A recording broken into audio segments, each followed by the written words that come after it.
مش كل الناس ينفع معاها الصوم متقطع، بما ان هو الفيفوريت والمحبب لقلب ناس كتيره. لو انت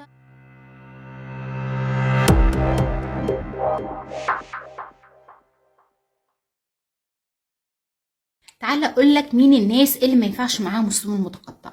مش كل الناس ينفع معاها الصوم المتقطع، بما ان هو الفيفوريت والمحبب لقلب ناس كتيره. لو انت مريض سكر نوع اول او نوع تاني غير منتظم والسكر بيترفع، ما ينفعش معاك الصوم المتقطع. لو انت مريض ميتابوليك ديس اوردر او مريض اضطرابات اكل او علاقتك بالاكل مش احسن حاجه، بتاكل وترجع، عندك نهم شديد للاكل، او عندك ما يعرف باسم اضطراب اكل، ده ما ينفعش معاه الصوم المتقطع.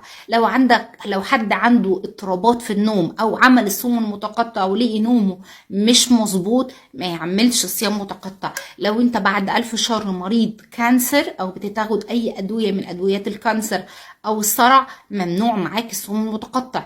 لو انت بتعمل انواع رياضه عنيفه ومحتاج تخس وتبني كتله عضليه داخل اولمبيات، بتعمل بودي بيلدينج بشكل كبير قوي، فانت الصوم المتقطع مش احسن اختيار ليك.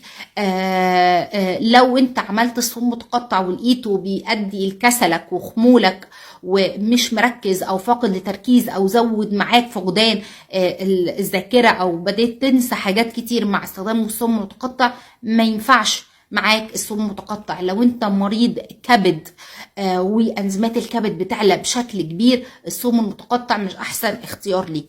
الصوم المتقطع مناسب لاشخاص تانية لو هم مش من ضمن الناس اللي احنا قلنا عليها في الفيديو ده.